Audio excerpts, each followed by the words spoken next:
Hello बच्चों। हमने diversity and discrimination जो आपका 6th क्लास का चैप्टर है, सेकंड चैप्टर पॉलिटिकल साइंस की बुक का, इसके हमने सारे पार्ट्स हमने कर लिए हैं, सारे पॉइंट्स कर लिए हैं। ये आखिरी पॉइंट है हमारा। हमने पहले की वीडियो में पढ़ा था बच्चों कि किस तरीके से डाइवर्सिटी इंडिया में है और किस तरीके से डिस्क्रिमिनेशन होता है। हमने डिस्क्रिमिनेशन को अच्छी तरीके से समझा था कि किस तरीके से हमारे यहाँ पे डाइवर्सिटी यानी अलग अलग लोग हैं हमारे यहाँ पे, अलग अलग तरीके के मज़हबों को मानने वाले, अलग अलग लैंग्वेजेस बोलने वाले लोग हैं हमारे यहाँ पे। अलग अलग कल्चर हैं हर जगह के, हर जगह के अलग। हमारे यहाँ पे पूरे इंडिया में आप कहीं पे भी चले जाइए, हर जगह का अलग अपना कल्चर है, हर जगह पे अपनी एक अलग लैंग्वेज बोली जाती है, ठीक है। और उसके अलावा बहुत सारे हमारे यहाँ पे अलग अलग तरीके के रस्म व रिवाज जो हैं वो फॉलो किए जाते हैं। फेस्टिवल्स हमारे यहाँ पे अलग अलग बनाए जाते हैं।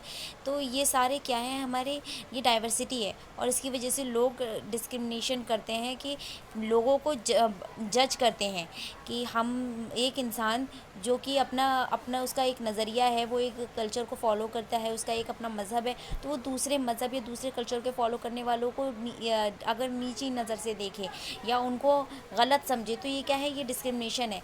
तो डाइवर्सिटी से किस तरीके से डिस्क्रिमिनेशन पैदा होता है ये हमने हमने पहले समझ लिया था। अब हम देखेंगे कि किस तरीके से हमारे यहाँ पे किस तरीके से डिस्क्रिमिनेशन था हमारे मुल्क में। हमारे इंडिया जब आज़ाद नहीं हुआ था, उससे पहले हमारे यहाँ पे किस तरीके से डिस्क्रिमिनेशन था। यहाँ पे दलित वगैरह के साथ भी कितना बुरा सलूक किया जाता था। दलित जो कि नीची कास्ट समझी जाती है, उनके साथ कितना बुरा सलूक किया जाता था। और यहाँ तक कि हमारे यहाँ पे डॉक्टर भीमराव अंबेडकर, जिन्होंने अपना पूरा, हमने डॉक्टर भीमराव अंबेडकर के बारे में भी डिस्क्रिमिनेशन को समझने के लिए उनके लिखे हुए हमने इस पैरा को हमने यहाँ पे ये पढ़ा था कि डॉक्टर भीमराव जब छोटे थे तो वो किस तरीके से अपने कज़न्स के साथ आ रहे थे गोरागांव, और उनके साथ किस तरीके से डिस्क्रिमिनेशन हुआ। कोई भी क्या कहते हैं, किसी ने भी उनको लिफ्ट नहीं दी उनको गोरेगांव तक पहुंचने के लिए, क्योंकि वो नीची कास्ट से थे और उन्होंने बता दिया था इस बारे में। तो ये किस तरीके से उनके साथ डिस्क्रिमिनेशन हुआ कि उनको अछूत समझा, उनको, क्योंकि वो एक ऐसी कास्ट से थे जो कि अछूत में आती है, तो उनके साथ कैसे डिस्क्रिमिनेशन किया गया। इससे तो हमने डिस्क्रिमिनेशन को अच्छी तरीके से समझा गया। अब बात करते हैं कि आज़ादी, जब हमारे मुल्क को आज़ादी मिल गई और आज़ादी में किस तरीके से लोगों ने स्ट्रगल किए और फिर आज़ादी मिली, तो कॉन्स्टिट्यूशन कैसे बना, कॉन्स्टिट्यूशन में कैसे हम सब की ये डाइवर्सिटी होने के बावजूद भी डिस्क्रिमिनेशन को ख़त्म करने की कैसे बात की गई, और कैसे डिस्क्रिमिनेशन को, डाइवर्सिटी होने के बावजूद भी डिस्क्रिमिनेशन को ख़त्म करने की बात कही, और इक्वालिटी को किस तरीके से हमारे कॉन्स्टिट्यूशन में रखा गया। इसको हम अपनी इस वीडियो में इसको समझेंगे अच्छे तरीके से, ठीक है बच्चों। तो ये है आज का हमारा टॉपिक है, स्ट्राइविंग फॉर इक्वालिटी, ठीक है। आज का हमारा बच्चों ये टॉपिक है, यानी कि इक्वालिटी के लिए किस तरीके से लोगों ने जद्दोजहद की, यानी इक्वालिटी के लिए, बराबरी के लिए। The struggle for freedom from British rule also include with in it the struggle of large group of people who not only fight against the British but also fight to be treated more equality। अब कह रहे हैं कि यहाँ पे कि लोगों ने ब्रिटिश के ख़िलाफ़ जो है स्ट्रगल नहीं किया, लोगों ने ब्रिटिश के ख़िलाफ़ स्ट्रगल नहीं किया अपने फ्रीडम, अपनी आज़ादी के लिए, बल्कि स्ट्रगल किया था लोगों ने अपनी इन इक्वालिटी के ख़िलाफ़ भी स्ट्रगल किया था। इक्वालिटी के लिए भी लोगों ने स्ट्रगल किया था। जैसे दलित ने स्ट्रगल किया था किसके लिए, कि उनको मंदिरों में जाने की इजाज़त मिले। वुमेंस ने स्ट्रगल किया था कि उनको एजुकेशन हासिल करें। इसकी तरीके से ट्राइब्स ने और किसानों ने, सब ने जो है फ़ाइट की थी। और किस चीज़ के लिए फ़ाइट की थी, इनइक्वालिटी के ख़िलाफ़ फ़ाइट की थी, क्योंकि वो चाहते थे कि जब आज़ाद हो हमारा देश तो उन सबको बराबरी का अधिकार मिले, उनको बराबरी का राइट मिले, ताकि वो लोग सब मिलकर अपनी मर्ज़ी से उन ज़िंदगी गुजार सके और किसी के साथ कोई भेदभाव ना हो। तो इसके लिए उन्होंने आज़ादी की जंग में, इन्होंने आज़ादी के लिए भी फ़ाइट की थी ब्रिटिश से, और इसके साथ साथ इसलिए भी फ़ाइट की थी क्योंकि उन्हें इक्वालिटी चाहिए थी, ठीक है। As pointed out earlier, many Dalits organization themselves to gain entry into temples. हाँ, मैंने जैसे कि आपको बताया था कि जो दलित्स ने इसलिए की थी, ये जो है ब्रिटिश के ख़िलाफ़ जो है फ्रीडम के लिए इन्होंने फ़ाइट की थी, स्ट्रगल किया था। तो स्ट्रगल इन दलित ने इसलिए भी किया था क्योंकि उनको टेम्पल्स में, मंदिर्स में जाने की उनको इजाज़त चाहिए थी कि बाकी लोगों की तरह दलित भी जो है मंदिर में जाएं और मंदिर में जाकर उनको भी अपनी आस्था को मानने की पूरी इजाज़त मिले, मतलब कि वो भी मंदिर में जाएं और वो भी पूजा कर सके बाकी लोगों के साथ। तो इसीलिए उन्होंने जो है इस आज़ादी की जो फ्रीडम के लिए जो है स्ट्रगल था उन्होंने किया। अब यहाँ पे कह रहे हैं कि वुमेंस चाहती थी कि उनको भी एजुकेशन मिले, जैसे बाकी लोगों को, लड़कों को एजुकेशन मिलती है, आदमियों को एजुकेशन मिलती है, इसी तरीके से वुमेंस को भी एजुकेशन मिले। वो भी चाहती थी कि उनको एजुकेशन मिले, इसलिए भी उन्होंने स्ट्रगल किया। ठीक है, देखो, और यहाँ पे क्या किसानों ने और ट्राइब्स ने, ठीक है, किसानों ने और ट्राइब्स ने भी जो है किया था, फाइट की थी, किसके खिलाफ, इनइक्वालिटी के खिलाफ फाइट्स की थी, क्योंकि उनको चाहिए था कि जो मनी लेंडर जो हैं, यानी कि जो साहूकार जो होते हैं, वो क्या लगाते हैं, इन पे सूद वसूल किया करते थे। तो उनको वो इस सूद के तले दबते चले जाते थे बेचारे किसान और ट्राइब्स। तो उन्होंने इस सूद से बचने के लिए उन्होंने जो है इस फ्रीडम की जंग में, जो कि ब्रिटिश के खिलाफ फ्रीडम की जंग थी, उसमें हिस्सा लिया था। और वो चाहते थे कि जब मुल्क आज़ाद हो तो उनको इन सब चीज़ों से भी छुट्टी मिल जाए, यानी कि लोग इक्वालिटी चाहते थे, इस इनइक्वालिटी से वो आज़ादी चाहते थे। अब यहाँ पे सॉरी हाँ, अब यहाँ पे कह रहे हैं कि when India became a nation in 1947, our leaders too were concerned about the different kinds of inequality that exist। अब कह रहे हैं कि जब हमारे 1947 में हमारा जब इंडिया जो है वो आज़ाद हुआ हमारा, और हमारा जब इंडिया आज़ाद हुआ तो हमारे जो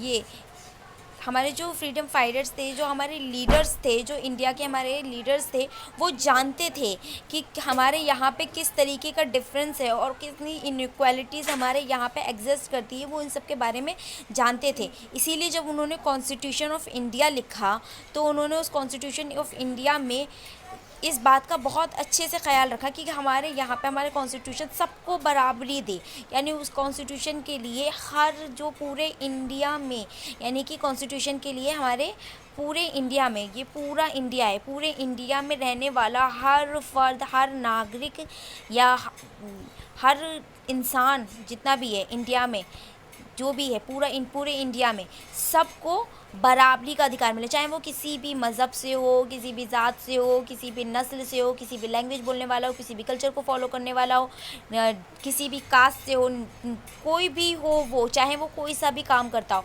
सबको इक्वालिटी मिलेगी। ठीक है, इस चीज़ का ख़ास ख्याल रखा गया किसमें, हमारे कॉन्स्टिट्यूशन में, क्योंकि हम कॉन्स्टिट्यूशन को बनाने वाले जानते थे कि कॉन्स्टिट्यूशन ही एक ऐसा वाहिद ज़रिया है जिसके ज़रिए जिसके ज़रिए पूरी जो इंडिया है, हमारा पूरा इंडिया है, वो लीड करेगा। यानी कि कॉन्स्टिट्यूशन ही एक ऐसा ज़रिया है, एक ऐसा डॉक्यूमेंट है जिसके अंदर जो कुछ लिखा जाएगा उसके ज़रिए हमारा पूरा इंडिया, उसी में लिखे गए रूल्स रेगुलेशन के अकॉर्डिंग ही हमारे इंडिया में सब चीज़, सारे काम होंगे। इसीलिए वो अच्छी तरीके से जानते थे लीडर्स की कॉन्स्टिट्यूशन क्या है, और उसमें लिखी हुई हर बात को, हर बात के ऊपर ही पूरा देश चलेगा। अब यहाँ पे ये बात कर रहे हैं कि discrimination had been practised in our society and how people had struggled against this. Many leaders of these struggles such as Dr. Ambedkar had also fight for the rights of the Dalits। हाँ, अब यहाँ पे कह रहे हैं कि discrimination किस तरीके से हमारी सोसाइटी में प्रैक्टिस किया जाता है, किस तरीके से डिस्क्रिमिनेशन होता है हमारी सोसाइटी में, ये बात अच्छी तरीके से हर लीडर जानता था। और बहुत सारे हमारे यहाँ के खुद लीडर्स भी जो है इससे स्ट्रगल कर चुके हैं, इससे डिस्क्रिमिनेशन उन्होंने भी फेस किया है। तो जैसे भीमराव अंबेडकर, ठीक है, डॉक्टर भीमराव अंबेडकर के साथ भी तो डिस्क्रिमिनेशन हुआ, उन्होंने भी इस डिस्क्रिमिनेशन को उन्होंने फेस किया, उसके बाद ही तो उन्होंने कॉन्स्टिट्यूशन में इस चीज़ का, कॉन्स्टिट्यूशन लिखते टाइम जो है इस चीज़ का ख्याल रखा उन्होंने।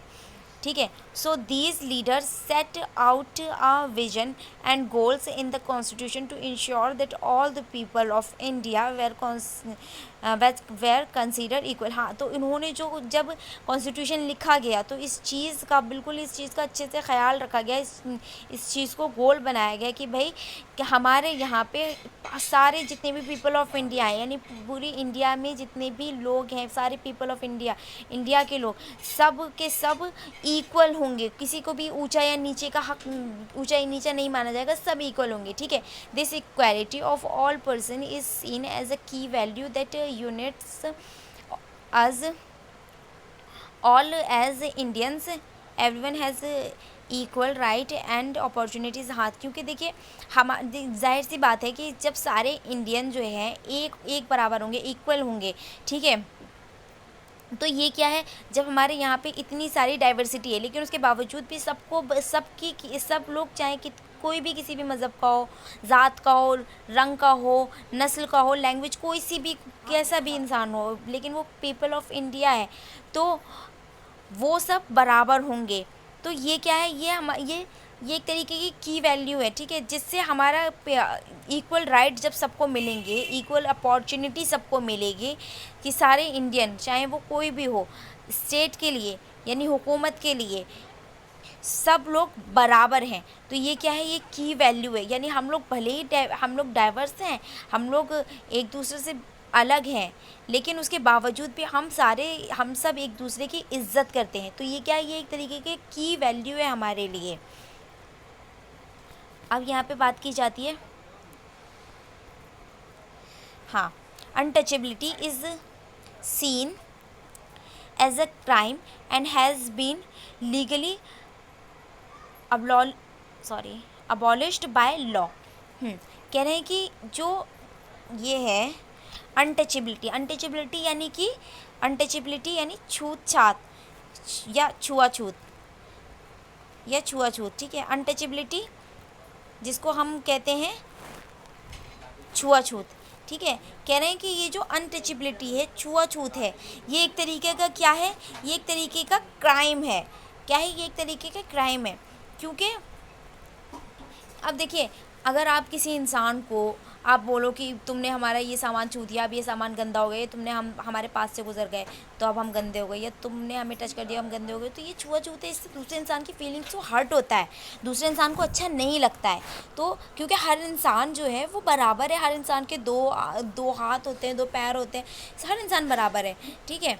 तो हर इंसान जब बराबर है तो फिर इस तरीके की अनटचेबिलिटी की तुमको अगर हमने टच कर दिया है, तुमने हमें टच कर दिया तो हम गंदे हो गए, तो इस तरीके की अनटचेबिलिटी यानी किसी को नीचा समझना, ये बहुत गलत है और ये एक तरीके का क्राइम है। इसको क्राइम माना गया किसमें, लॉ में, यानी कानून के नज़र में ये क्राइम है अगर कोई किसी के साथ छुआछात किया जा रहा है, ठीक है। People are free to choose the kind of work they wish to do. Government jobs are open to all people.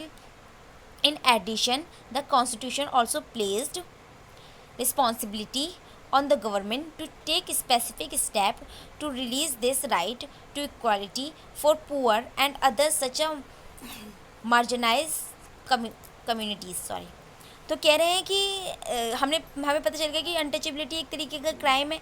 अब कह रहे हैं कि लोग जो हैं वो बिल्कुल आज़ाद हैं, पीपल्स जो हैं, लोग जितने भी हैं इंडिया में, पीपल ऑफ इंडिया जितने भी हैं वो सब अपनी मर्ज़ी से अपनी मर्ज़ी का काम करने के लिए आज़ाद हैं। यानी कि अगर मेरा मन है कि मैं टीचर बनूंगी तो मैं टीचर बन सकती हूँ, यानी मेरी मर्ज़ी। अगर मैं अपना कोई काम चूज़ करना चाहती, अगर किसी का काम है कि कोई मकैनिक बनना चाहता है तो उसकी मर्ज़ी वो मकैनिक बने, यानी हर इंसान अपनी मर्ज़ी का काम चूज़ कर सकता है और काम कोई छोटा बड़ा नहीं होता, ठीक है। तो हर इंसान को उसकी मर्ज़ी के, उसकी खुशी के हिसाब से काम चूज़ करने की, वर्क करने की, काम करने की इजाज़त है। और हर इंसान के लिए, चाहे पीपल ऑफ इंडिया में रहने वाला हर इंसान, हर पीपल को गवर्नमेंट जॉब्स मिलेगी, हर इंसान को, ठीक है। सारे पीपल के लिए, सारे लोगों के लिए गवर्नमेंट जॉब ओपन है, चाहे वो कोई भी हो, किसी भी मज़हब, ज़ात का हो, लैंग्वेज बोलने वाला हो, या कोई भी पूरे देश के अंदर किसी भी कोने में कोई भी इंसान हो, हर इंसान के लिए गवर्नमेंट जॉब जो है वो खुली है, ओपन है, ठीक है। And addition the constitution also place responsibility on the. अब देखिए कॉन्स्टिट्यूशन ने रिस्पॉन्सिबिलिटी दी है गवर्नमेंट को, गवर्नमेंट की रिस्पॉन्सिबिलिटी दी है कॉन्स्टिट्यूशन ने कि वो इस चीज़ का ख्याल रखे और इस चीज़ के लिए कुछ स्टेप्स उठाए, कदम उठाए, गवर्नमेंट इस चीज़ के लिए कदम उठाए कि सारे रिलीजन्स को जो है एक तरीके से इक्वल रखें। और इसमें सबसे पहले तो इनको ये ख्याल रखना है कि जितने भी गरीब लोग हैं, पुअर पीपल जितने भी हैं, ठीक है, और मार्जिनाइज कम्युनिटीज़ जितनी भी हैं, उनके लिए इक्वालिटी को बिल्कुल नाफिज करना है, यानी उनको भी लोग इक्वल समझें, पुअर पीपल को भी और मार्जिनाइज कम्युनिटीज़ को भी इक्वल समझे लोग। इसके लिए गवर्नमेंट को कदम उठाने हैं, ये गवर्नमेंट की रिस्पॉन्सिबिलिटी है जो कॉन्स्टिट्यूशन ने गवर्नमेंट को दी है, ठीक है। The writer of the constitution also said that respect for diversity as a significant element in the ensure equality। अब कह रहे हैं कि यहाँ पे कि जो हमारे कॉन्स्टिट्यूशन के राइटर्स थे, जो हमारे कॉन्स्टिट्यूशन के राइटर्स जो थे वो डाइवर्सिटी को रिस्पेक्ट करते थे, ठीक है। उन्होंने कहा कि आपको डाइवर्सिटी की रिस्पेक्ट करनी है क्योंकि यही एक एलिमेंट है जो इक्वालिटी की गारंटी देता है। यानी हम लोग आपस में डाइवर्स हैं, हम लोग अलग हैं। मैं हिंदी बोलती हूँ, आप इंग्लिश बोल रहे हैं, वो उर्दू बोल रहा है, वो भोजपुरी बोल रहा है, वो बंगाली बोल रहा है, कोई भी लैंग्वेज बोल रहे हैं, या किसी का भी कोई भी अलग अलग धर्म है, मज़हब है, कोई अपना अलग अलग कल्चर है सबका, अपने कोई किसी की सोच अलग है, कोई अलग पहनावा पहनता है। तो ये सारी चीज़ें डाइवर्सिटी जितनी भी है हमारी, ये जितनी भी डाइवर्सिटी है हमारी, ये सारी की सारी डाइवर्सिटी एक तरीके को इंश्योर करती है हमारी इक्वालिटी को। यानी हम भले एक दूसरे से डाइवर्स हैं लेकिन हम दूसरे की इज़्ज़त करेंगे। यानी अगर सामने वाले का धर्म चाहे कोई भी हो, हमें उसकी इज़्ज़त करनी है। सामने वाला कोई भी लैंग्वेज बोलता है, हमें उसकी इज़्ज़त करनी है। तो हम लोग, हमारा पर्सनल हमारा क्या है, हम कौन सा रिलीजन फॉलो कर रहे हैं या कौन सी हमारी लैंग्वेज है या क्या हम फॉलो करते हैं, ये हमारा पर्सनल है। लेकिन जब हम एक दूसरे से मिलेंगे, एक दूसरे के सामने होंगे, तो हम एक दूसरे की इज़्ज़त करेंगे। तो ये क्या है, ये इक्वालिटी को, यानी हम सब बराबर हैं, इसको ये इंश्योर करता है। The felt that people must have the freedom to follow their religion, speak their language, celebrate their festival and express themselves freely. They said that no one languages, religion or festival should become compulsory for all to follow. They said that the government must treat all religions equally. तो ये कह रहे हैं यहाँ पे कि जितने भी हमारे यहाँ पे लोग हैं उनको अपनी मर्ज़ी का रिलीजन फॉलो करने की आज़ादी है, अपनी मर्ज़ी की लैंग्वेज बोलने की, जो लैंग्वेज वो बोलना चाहते हैं वो लैंग्वेज उन्हें बोलने की आज़ादी है। कोई भी फेस्टिवल जो वो मनाना चाहते हैं उनको वो फेस्टिवल मनाने की आज़ादी है, और अपने आप को एक्सप्रेस करने की, फ्रीली अपने आप को एक्सप्रेस करने की आज़ादी है। कोई भी यानी कि कोई भी इंडिया में रहने वाला हर इंसान अपनी मर्ज़ी का कोई भी रिलीजन अपनी मर्ज़ी से वो फॉलो कर सकता है, चाहे वो कोई भी रिलीजन, अपना रिलीजन चेंज भी कर सकता है। ये आज़ादी है हर इंसान के पास। कोई भी लैंग्वेज बोल सकता है, अपनी मर्ज़ी से कोई भी फेस्टिवल भी मना सकता है। तो ये सारी आज़ादी है हर इंसान को, हमारे यहाँ पे इंडिया में, हर पीपल ऑफ इंडिया को। अब कह रहे हैं कि कोई भी लैंग्वेज, कोई पर्टिकुलर लैंग्वेज, कोई पर्टिकुलर फेस्टिवल या कोई भी पर्टिकुलर रिलीजन किसी भी इंसान के ऊपर, किसी भी नागरिक के ऊपर वो नहीं किया जाएगा, यानी थोपा नहीं जाएगा उसको कि आपको यही लैंग्वेज बोलनी है, आपको यही फेस्टिवल मनाना है या आपको यही रिलीजन मानना है। इस तरीके की कोई भी बंदिश किसी भी नागरिक के ऊपर नहीं है। और गवर्नमेंट का कोई रिलीजन नहीं है, गवर्नमेंट की कोई भी रिलीजन नहीं है। गवर्नमेंट की कोई भी अपनी नज़रिया ये कह लीजिए ये कि उसका कोई भी वो ऐसा नहीं कर सकता गवर्नमेंट कि किसी एक रिलीजन को अहमियत दे, किसी दूसरे को ना दे, किसी एक लैंग्वेज को अहमियत दे, दूसरे को ना दे। इस तरीके का काम गवर्नमेंट नहीं कर सकती। गवर्नमेंट के लिए सब जो है, सारे रिलीजन को एक तरीके से इक्वली जो है उसको ट्रीट करना है। गवर्नमेंट के लिए सारे रिलीजन बराबर हैं, चाहे वो कोई भी रिलीजन हो, कोई भी रिलीजन का इंसान हो, गवर्नमेंट की नज़र में सब बराबर हैं, ठीक है। रिलीजन जो है वो इंसान की पर्सनल चीज़ है, गवर्नमेंट का उससे कोई वास्ता नहीं है। गवर्नमेंट के लिए हर इंसान बराबर है, चाहे वो किसी भी रिलीजन का हो। Therefore, India become a secular country where people of different religions and faith have the freedom to practice and follow their religion without any fear of discrimination. अब कह रहे हैं यहाँ पे कि इंडिया जो है वो एक सेकुलर कंट्री है। क्या है? Secular country. यहाँ पे हर तरीके का रिलीजन्स, हर तरीके के फेथ्स हैं और हर इंसान को अपनी मर्ज़ी का रिलीजन प्रैक्टिस करने की आज़ादी है, फ्रीडम है, और अपनी मर्ज़ी का फेथ फॉलो करने का उनके पास आज़ादी है, फ्रीडम है। यानी कि हर इंसान को बिना किसी भी डर या खौफ के, बिना किसी झिझक के वो अपनी मर्ज़ी से कोई भी रिलीजन फॉलो कर सकता है। This is seen as an important element of our unity, that we all live together and respect one other. कह रहे हैं कि यही जो है हमारी यूनिटी का राज है कि हमारे यहाँ पे हर इंसान को अपनी मर्ज़ी से, बिना खौफ व ख़तर के, बिना किसी डर के, बिना किसी दबाव के अपनी मर्ज़ी का रिलीजन प्रैक्टिस करने की आज़ादी है।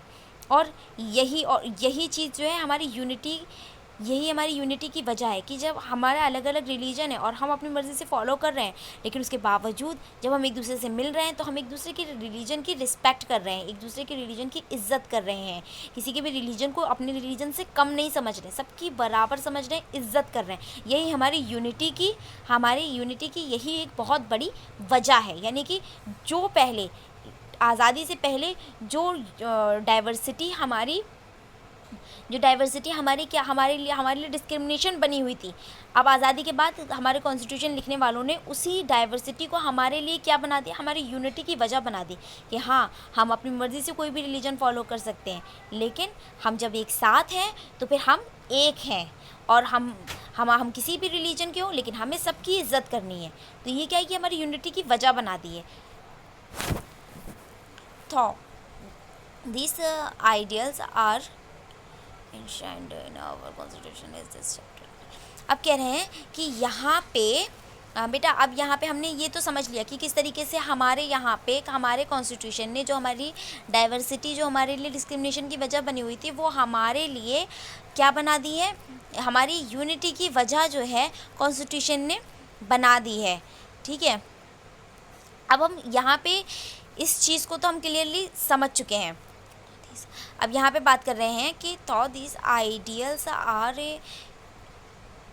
enshrined in our constitution. This chapter points at that inequalities exist. अब कह रहे हैं कि यहाँ पे जो है हमारे इंडिया में देखो, हमारे कॉन्स्टिट्यूशन ने हम लोग को सबको बराबर कर दिया, हम लोग को सबको इक्वल बना दिया। ठीक है, और इनइक्वालिटी को ख़त्म भी किया, और बहुत सारे कानून भी बन रहे हैं जिससे इनइक्वालिटी ख़त्म हो। लेकिन उसके बावजूद इनइक्वालिटी जो है वो एक ऐसी चीज़ है जो ख़त्म होने में एक वक्त, एक सदी, एक ज़माना लग जाता है लोगों की सोच बदलने में।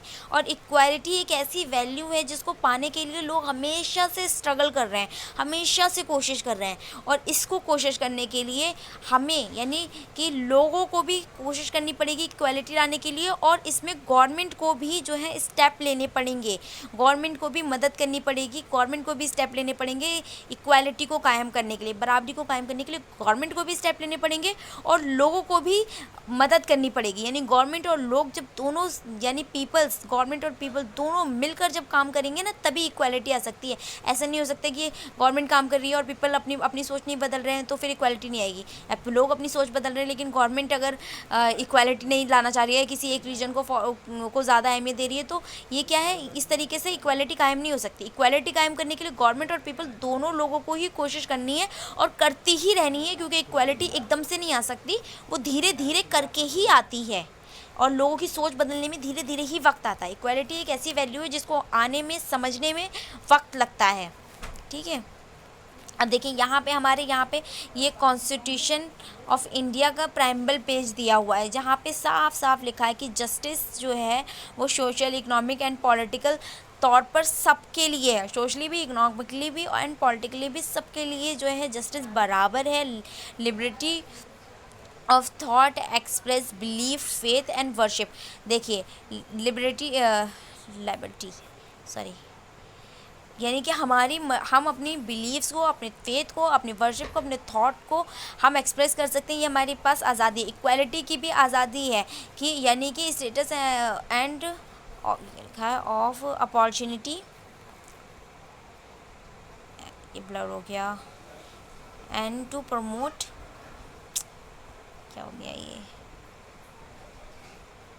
हाँ, यानी इक्वालिटी भी सबके लिए है, सब लोग जो हैं वो बराबर हैं, चाहे वो कोई भी हो, मैंने जैसे पहले बताया था आपको। और फर्टिनिटी, यानी कि इन सब में सारे लोग जो हैं बराबर हैं सब चीज़ में, चाहे जस्टिस हो, लिबर्टी हो, इक्वालिटी हो या फिर फर्टिनिटी हो, इन सब में जो है हर इंसान बराबर है। कॉन्स्टिट्यूशन, तो हमारे जो कॉन्स्टिट्यूशन का प्रेम्बल है इसने साफ साफ ये एक तरीके से ये बता दिया कि हमारा जो कॉन्स्टिट्यूशन है, हमारा जो इंडिया है वो क्या है, वो socialist secular democratic Republic country है। यानी कि हमारा जो है सेकुलर, यानी कोई भी मज़हब को फॉलो नहीं किया जाएगा, यहाँ पे हर मज़हब को बराबर की ही वैल्यू दी जाएगी। डेमोक्रेटिक रिपब्लिक है, ठीक है, यानी आज़ाद देश है जिसमें हर इंसान को अपनी अपनी मर्ज़ी के हिसाब से अपना ज़िंदगी गुजारने की आज़ादी है, बट उसके ज़िंदगी गुजारने के किसी भी तरीके से दूसरे को तकलीफ़ ना हो, इस चीज़ का ख्याल रखना है।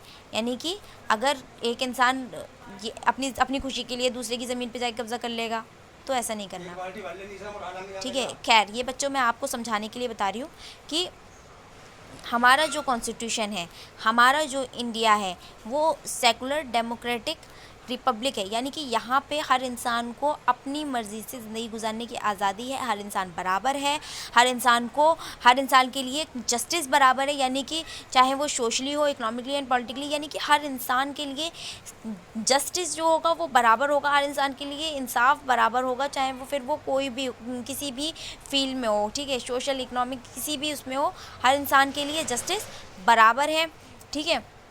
और हर इंसान को आज़ादी है कि भाई वो अपना फेथ, अपने बिलीव्स और अपने रिलीजन्स को फॉलो कर सके, उसको एक्सप्रेस कर सके, इस चीज़ की हर इंसान को आज़ादी है, ठीक है। और हमारे यहाँ पे इक्वालिटी है, equality status opportunity and promote among them all, यानी कि हर इंसान को अपनी इक्वालिटी की अपने हर काम करने की, अपने स्टेटस को आगे बढ़ाने की इक्वालिटी है। हर इंसान के पास अपॉर्चुनिटी है, यानी इक्वल अपॉर्चुनिटी है हर इंसान के पास, जैसे फॉर एग्जांपल गवर्नमेंट जॉब्स हर इंसान के लिए खुली है। तो ये तरीके की क्या है, इक्वालिटी की सारी इक्वालिटी, यानी हर तरीके की इक्वालिटी, चाहे वो रिलीजन्स, लैंग्वेज या फिर गवर्नमेंट जॉब्स हो, किसी भी मामले में गवर्नमेंट की तरफ से उठाए हुए हर कदम के लिए हर इक्वालिटी है, ठीक है। तो ये क्या है, ये हमारा 6th क्लास का second chapter diversity and discrimination, ये हमारा कंप्लीट हो गया है सेकंड चैप्टर। तो बच्चों, आपको समझ आया हो तो मेरी वीडियो को लाइक और सब्सक्राइब ज़रूर कीजिए और बेल आइकन को ज़रूर प्रेस कीजिए। Thank you.